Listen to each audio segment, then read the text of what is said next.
दिल्ली में लोकसभा चुनाव से पहले घमासान है और इस घमासान का समाधान निकलता हुआ नजर नहीं आ रहा है, क्योंकि अरविंदर सिंह लवली ने इस्तीफा दे दिया और महज 2 घंटों के भीतर दीपक बाबरिया ने कांग्रेस हेडक्वार्टर के अंदर इस्तीफे को स्वीकार भी कर लिया। मीडिया से 2 बार बातचीत भी कर ली। लवली साहब खास बातचीत के लिए मौजूद हूँ, लेकिन उससे पहले मैं एक किताब भी दिखा दूँ आपको।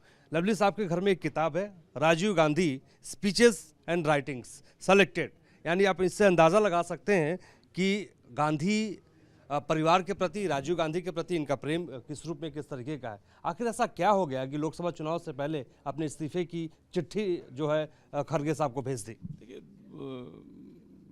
दुर्भाग्य है, मैंने खत अपने अध्यक्ष को लिखा था, पता नहीं कैसे वो खत जो है लोगों तक पहुंच गया। और मैंने देखिए, अगर मुझे रिज़ाइन करना हो तो मैं 4 लाइन का रिज़ाइन लिख के भी भेज सकता हूँ, मुझे कौन रोक सकता है। मुझे कहीं ज्वाइन करना हो तो मैं जाके ज्वाइन कर सकता हूँ, मुझे किसी की सफाई देने की तो ज़रूरत नहीं है।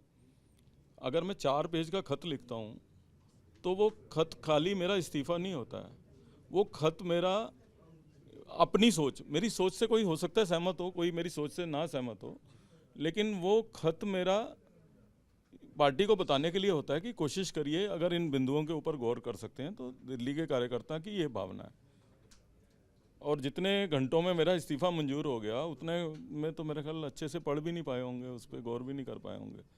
तो ये तो सोचने का विषय आपके लिए है। नहीं, यही सवाल तो कल मैंने दीपक बाबरिया से पूछा AICC में कि इतनी जल्दी आपने इस्तीफा स्वीकार कर लिया, क्या आपकी खरगे से बातचीत हुई? तो उन्होंने कहा नहीं, अभी खरगे से बातचीत नहीं हुई है। तो इसको, इतनी जल्दबाजी को किस तरीके से देखें? यही चिट्ठी में लिखा है मैंने।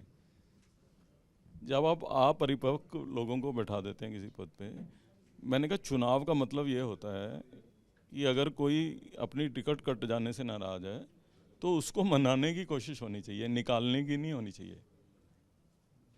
सारी उम्र हमारी चुनाव लड़ गई, दुर्भाग्य से अब जो है डायरेक्शन वो दे रहे हैं जो कभी चुनाव लड़ना तो दूर, कभी जीतने तो दूर, लड़ा ना हो जिन्होंने। तो बेसिकली ऑर्गेनाइजेशन का काम होता है कि जो नाराज़ लोग हैं उनको मनाएं। मेरी और उनकी सोच में यही फ़र्क है कि वो कह रहे हैं राजकुमार को निकाल दो, मैं कह रहा हूँ मनाओ। वो कह रहे हैं सुरिंदर को निकाल दो, मैं कह रहा हूँ मनाओ।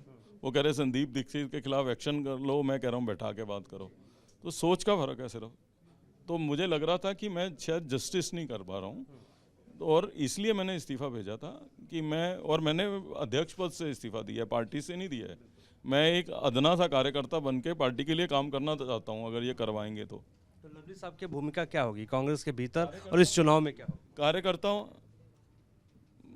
मैं कार्यकर्ता के रूप में काम करना चाहता हूं, लेकिन ये मुझे घर नहीं बैठने, रोज़ मेरे खिलाफ बयानबाजी हो जाती है। कभी प्रभारी बयान दे रहे हैं, कभी आप पार्टी से बयान दिलवाया जा रहा है मेरे खिलाफ, तो मैं तो क्या कर सकता हूँ। तो बाबरिया का ये कहना था कि दबाव है लवली साहब के ऊपर, वो कौन सा दबाव है? अब बाबरिया साहब थोड़ा सा नया पॉलिटिक्स में आए हैं, उनको जानकारी में नहीं है कि मैं तो बीजेपी में होके आया हूँ। तो मेरे में दबाव होता तो मैं आता क्यों। अब सीख जाएंगे धीरे धीरे, बाबरिया जी सीख जाएंगे। हाँ, लेकिन लवली साहब वो तो ठीक है, सीख जाएंगे, वो आपके प्रभारी हैं। आम आदमी पार्टी भी आपके पीछे अब पड़ गई है, वो भी आप पे स्टेटमेंट जारी कर रही है। संजय सिंह का बयान आपने सुना होगा। नहीं, मैं आपसे प्रश्न पूछना चाहता हूँ कि इंडिया ब्लॉक कब बना था, आप बताइए।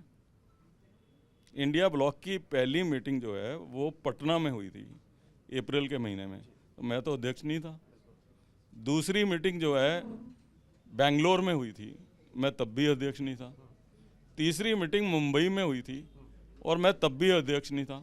मैं 1 सितंबर को दिल्ली प्रदेश कांग्रेस कमेटी का अध्यक्ष बना हूँ, और उसके बाद संजय जी अपने केसों की वजह से या दुर्भाग्य से जेल में चले गए। तो उनको कैसे पता कि मैं अलायंस कर रहा था? इसका मतलब वो जेल से बाहर आते थे। ये तो जांच का विषय है कि उनको कैसे पता लग रहा है ये सब बातें का। तो एक और आप पे आरोप लगाया जा रहा है और आम आदमी पार्टी ही कह रही है कि आप बीजेपी में जा सकते हैं और चुनाव लड़ना चाहते हैं। देखिए, ये भी मैं ना, मुझे लग रहा है मैं रोज़ सीखता हूँ चीज़ें। ये भी मुझे आज ही पता लगा है कि आप पार्टी फैसला करती है कि बीजेपी किसको टिकट देगी। हम तो अपना समय नष्ट करते रहे, नहीं तो हम सीधा इन्हीं के पास जाते हैं, चाहे वो बीजेपी से टिकट लेनी है, चाहे वो कांग्रेस से लेनी है। जब यही फैसला करते हैं तो इन्हीं से ले लेते टिकट। आपके फैसले के साथ कौन कौन है? हमने संदीप दीक्षित को देखा, सुभाष चोपड़ा को देखा, तमाम बड़े नेता आपके घर कल आ रहे थे। तो आपके साथ कौन कौन है? लवली जी के साथ कौन कौन? मेरी कॉन्शियस मेरे साथ है, मेरा आत्मसम्मान मेरे साथ है, मेरा ये संतुष्टि कि मैं समझता हूँ कि कांग्रेस के कार्यकर्ताओं की भावना के अनुरूप मैंने इस्तीफ़ा दिया है, वो मेरे साथ है। अब आप चाहते क्या हैं फिर? मैं शांति चाहता हूँ और इनसे कहता हूँ कि खुद जियो और मुझे जीने दो। वैसे भी मैं तो भगवान महावीर जी का बड़ा अनुयायी हूँ और मेरे यहाँ जैन समाज के बहुत लोग रहते हैं, तो मैं कह रहा हूँ जियो और जीने दो। तो कहाँ जीना चाहते हैं और कहाँ शांति चाहते मैं हैं? अपने घर पे रहना चाहता हूँ और जो पार्टी कार्यकर्ता के रास्ते काम देना चाहती है वो करना चाहता हूँ, और भगवान का वास्ता है इनसे कि पार्टी के कार्यकर्ताओं को सम्मान दो।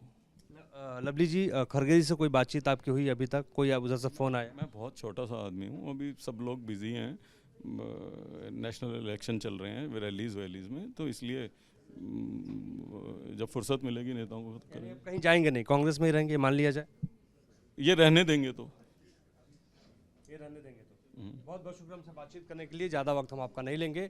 लवली साहब लगातार मीडिया से घिरे हुए हैं, हमसे खास बातचीत उन्होंने की।